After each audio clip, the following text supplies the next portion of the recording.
Well, here I am, bomber grills, without the famous Captain Seamus. And I thought I'd better finish off this last bit of storytellers because I'm just about to go for 3 or 4 months to the top end in the caravan, and thought I'd better get down these thoughts because there's a chance of winning $500 and I'll give it a crack.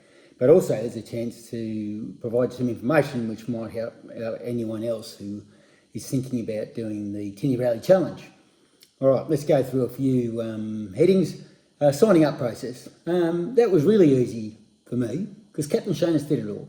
But I also was on the mailing list for all that, and there was lots of things when you sign up coming through your way, and they quickly organise you on the mailing list and asking a whole lot of details about your boat and about you and all that sort of blah blah blah.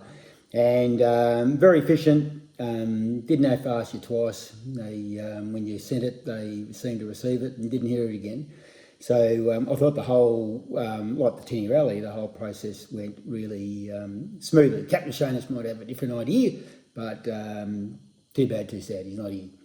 One thing you have to do is pick your convoy. They do have blah, blah, blah amount of boats, but they like to set you up in little groups of boats. And normally it's the mates you're joining with or going to do the race with. That just makes sure that people keep an eye on each other as a little small team thing, which actually is a really good idea. Now, the next thing is pick your weapon, and that's also pick your partner. You're going to sit in the boat with them for 770 kilometres. You want to make sure you like them. So make sure you pick your partner well. It'll either make you very, very close, or it'll make you the opposite.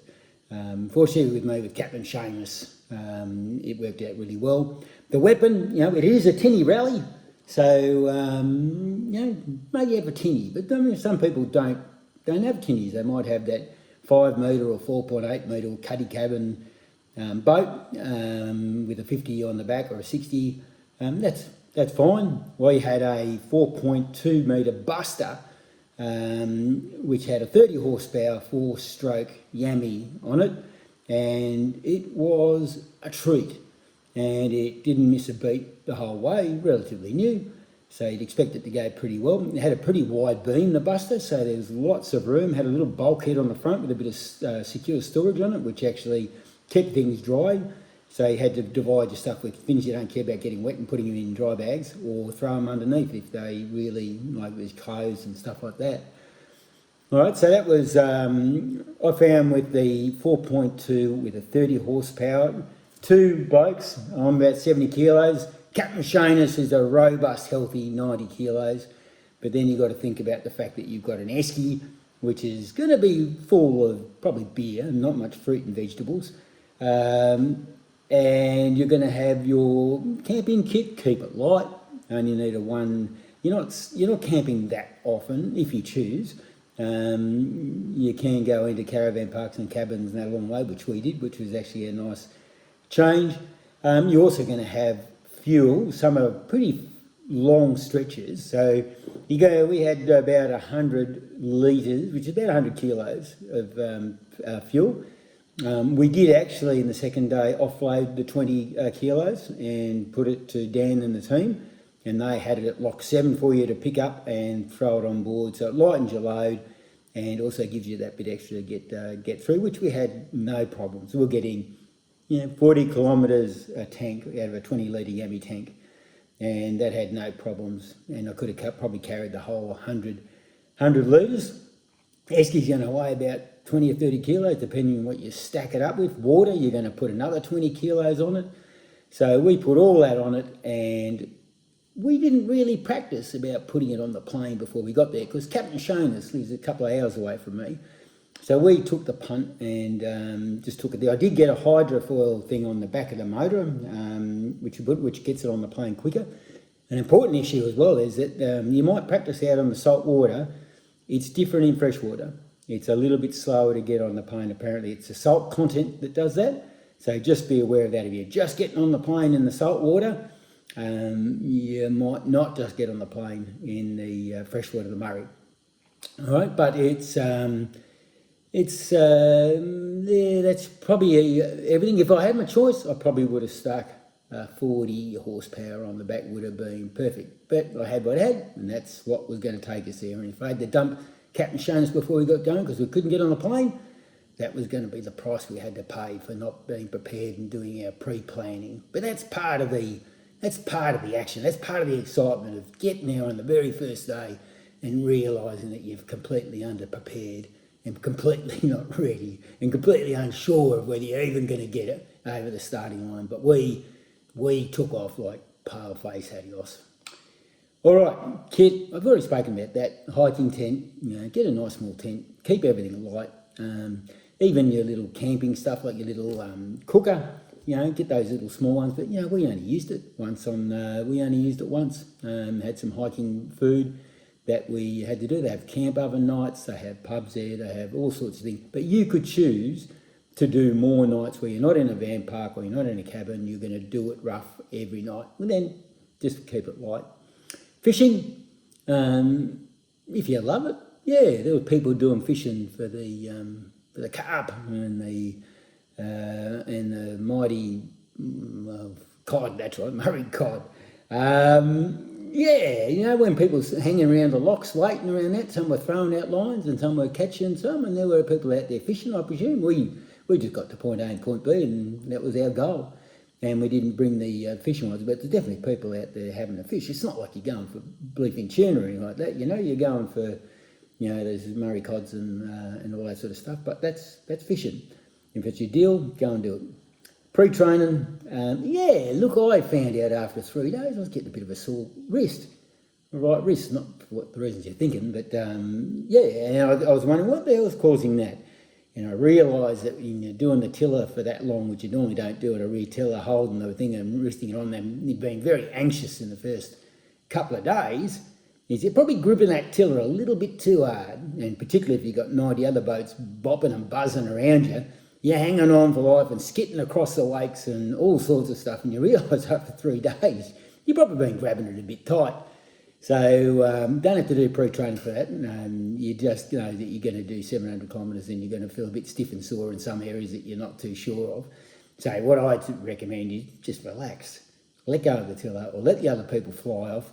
And it does sort itself out. Even if you've got everyone in the lock suddenly blasting out, it's actually 10 minutes and everyone's found their spot and racing away. And suddenly you're on your own again. And really enjoying the Murray when there's no one else around you and you're just scooting through, just loving it and soaking it up. Alcohol. Look, you don't have to load up like you're going up for 12 months to the Antarctic. You load up probably a case at a time because you're going to drop by towns and go past towns the whole time. It's just like you're picking up your fuel. You pick up your, another carton if you're starting to run low. So I wouldn't chock a hoop of 90-litre esky just brimful full of ice and beer and whatever your treat is. You don't have to. Just keep it reasonably light, and pack for a couple of days. That might be a lot of beer, but for us, we could manage it. We'll run low. We'll just just buy some on the way. There is 1 to 3 nights where pubs aren't accessible, but you also find that you get some pretty good tucker along the way, and they encourage that. Just go along and drop by and, support the local cafes and pubs and all that sort of stuff and take some of their food. Or not take it, pay for it, and enjoy the food and, say good day and learn a bit about the Murray rather than just, how long it is to bloody drive a tinny down it. Campground. Some of them are a bit hardcore. But it's up to you if you want to choose not to go in the camping grounds or where we have the camp oven. It's dirt, it's sticky, it sticks and all that sort of stuff. Hey, it's normally just a couple of nights. Pretty bearable if you got your right kit.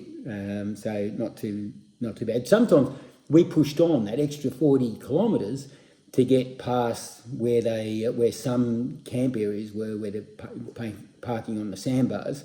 We would keep going through to Wakiri maybe as the extra 30 or 40, and really that's only an extra hour in the scheme of things, and you get to settle into a nice, maybe grassy green camping spot on the river and gives you access. Maybe go to the gym in the afternoon, you have a bit of time, or go in the pub, or doing whatever floats your boat, but you get that little bit of time to have a bit by doing that extra 20 or 30 k's and get to the next site rather than parking on the bank. But some people love parking on the bank and doing it rough. So be it. It's all good. Porta potty, you got to have that. We had it. Didn't use it at all. Didn't mean we defecated all the way along in in the boonies. Not at all. Because we made that extra effort to get to the campgrounds, like bathrooms there, and some the campgrounds we had the camp oven and all that there got portaloos there. So we had it there, but we didn't have to use it. Those people who are going to do it rough and camp on the thing, of course, have it and use it. All right, let's go to the next one. Food. Don't overthink it. If you are going to do the extra nights out there, take extra food. But really, we didn't. We took food and really only had one night where we had to cook it up ourselves. Mind you, we had plenty of snitties and chippies and cholesterol raising to bazoozus. But that's the way we chose to do it for 7 days. And didn't and egg and bacon rolls. We had quite a few food vans every morning, and that worked really well. So throw a thing of muesli in your thing and some milk in your esky if you can find room amongst the beer. Just to give you a bit of a break from the egg and bacon rolls, but also just to give you something else to eat. Don't worry about, taking along food for sandwiches and like. You can do that. We did that actually once or twice, and ham, cheese, throw it in there, buy some bread rolls at some place. You just have some along the way as you're twitting along. It was good. Risks. How dangerous is it? For us, it was good. The river was flowing. We only had rain on one day. The main risk is sandbars. Like we did get wedged on top of one. We had to help people get off one. Hit it twice on the plane, but not too hard, only enough to sharpen and shiny up our propeller. And that was about a third or half of the way along. And it's a little bit narrower there, and there's a lot more little markers there that give you a little bit of hint. The other hint, of course, is look at the name of the bend. Once they start calling it Devil's Bend or some other, this is going to stick one up your arse sort of bend, then you sort of get a bit of a hint that it's maybe slow down. Some people actually chose that because they had the right boat, they would actually scoot over the top of it and keep their speed up and fly over the top. And we didn't do that, and we got stuck on the bank once, but not too bad. But actually, just look for that middle part of the rally.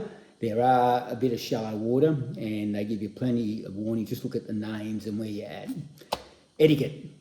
The Murray is a beautiful, calm river, except when there's 90 boats around you, piss bolting down there, or suddenly released from a lock, and all of them out of the starting gates like gout. And that gets pretty hectic. In the locks is okay. You go in there, don't hang on the rope too tight where you're going to hang your boat up on the side of the lock. The water's going to drop. You don't have to hold onto your boat. It's going to float on the water still. So just let it go. And just enjoy the company around you for a while. You've probably been travelling for an hour with no one around you, and then suddenly you've got people all around you. And everyone's just getting nervous because they know when that gate opens in the lock, they're going to make a fucking run for it. So you pick your mark where you're comfortable being. If they're going to shoot off and you don't want to, just duck out the side and let them all go and enjoy the peace of the Murray. Or if you're a competitive prick, get out the front and buddy, give it all you got and off you go. But don't be a dick. There's a few there that going on and scooting and cutting between boats, getting a plane or someone else, drop behind them and not too close, but enough where you can just scoot along behind them until everyone sort of stretches out. But you do get those people who travel side by side, and the river, it actually fucks up everybody else behind them. So don't go side by side. Either pass them or don't pass them, or stay behind them.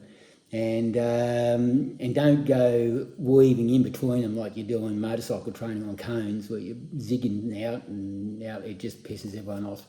So I think the key behind that is don't be a dick. Just find your mark and just wait for everyone to spread out a bit. Support the local community. That's a good one. Now give them a wave. Hopefully they give you a wave back and inspire you to keep going to the end. That's what we want to see. We want this race to continue on, and we want the local community to enjoy it. And we want the people in the race to feel like that the community do actually like having the tinnies racing down their river. So eat their stuff. Be kind. You're not pirates. You're not going down there and raping and pillaging and drinking their mead, and with no respect for the locals. and on our particular rally, everyone behaved really well. Just remember, don't go driving off, because a couple of boats did go after dark, and you could hear them scooting along there. And again, that's putting yourself in making a category. So don't do that. Support staff, Dan and his team, Dan the man, great team, great guys. Nothing fusses them. They just get on, and there's no problems. Trying not to be too loud, we had 1 to 2 nights where everyone got carried, maybe some people got carried away a bit. If that's your game, spare everyone, because everyone's tolerating people snoring. You can't help that. But they can help if someone's there just getting on the terps and making absolute dicks of themselves. And if you're going to do that, just park down the river 500 metres or something, set your camp up, and just make dicks of yourselves amongst yourselves. Because it is hard to get to sleep. I know it sounds a bit punsy when you're doing it, but it is, with all the snoring going on at bloody chainsaw decibels and all that sort of stuff. You really don't want to add to it by having a pack of yahoos just not realising their voice can carry over 400 kilometres when they're going on. Race end, it was awesome. Come up, you got your finish line, and you get your photo taken. And it's actually, a nice treat. The only thing I would say, there is a sausage sizzle at the end, which I thought was free, but it wasn't. So you support the local sailing club or rowing club or whatever, which is good.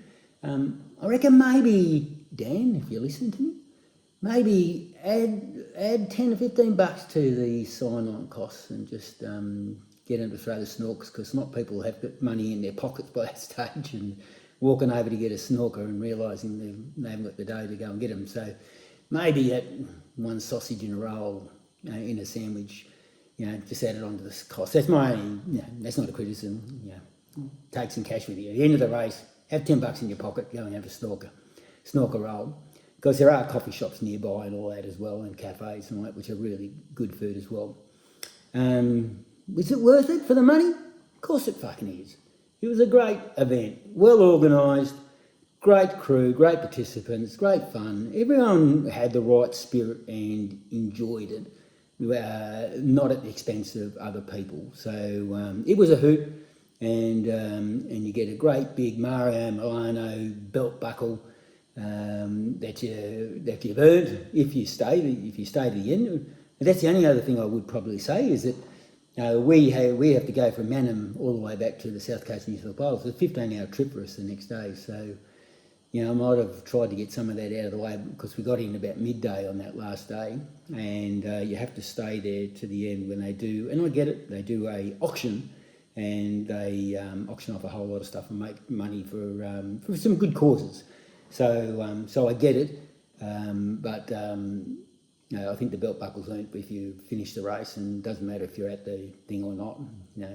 So that's just one issue, I think, but no real big ones. All right, so I think it's a shame that Captain Seamus is not here to tell you and nod his head and do his grrr all the way through it, but I think you had enough of that anyway. And I'm getting ready to go on the next adventure. Dan, well done to you and your team. It was an awesome effort. Anyone thinking about doing it, get a team here together. Get 4 boats. And whether you hire it, there are a couple of hire boats there, because I do think it's worth it. Is it team building? Yeah, it can be that. Is it some father and son stuff? We had some fathers there with a couple of young strappers with them, and great little boys, and clearly see in their face that this was something they were going to remember for the rest of their lives. And so will the father, as long as he doesn't get dementia or he has Alzheimer's, he might not remember it. But hopefully he does, and there's a good chance he would, because it is one thing I looked at with the guys and the young boys, is that I would have loved to have done that with my young fellas, young tackers. Anyway, that's it for now. I'm banging on a bit now. I hope everyone else got home safely and enjoyed the rally. Dan, your team, thanks very much. It was a fabulous time. Would I do anything different? No, I wouldn't. And should you guys do anything? No, you shouldn't. You don't have to. It's a great event. Anyway, signing up from Bomber Grills, the not so famous, on behalf of Bomber and Captain Shanus, who, that's the end.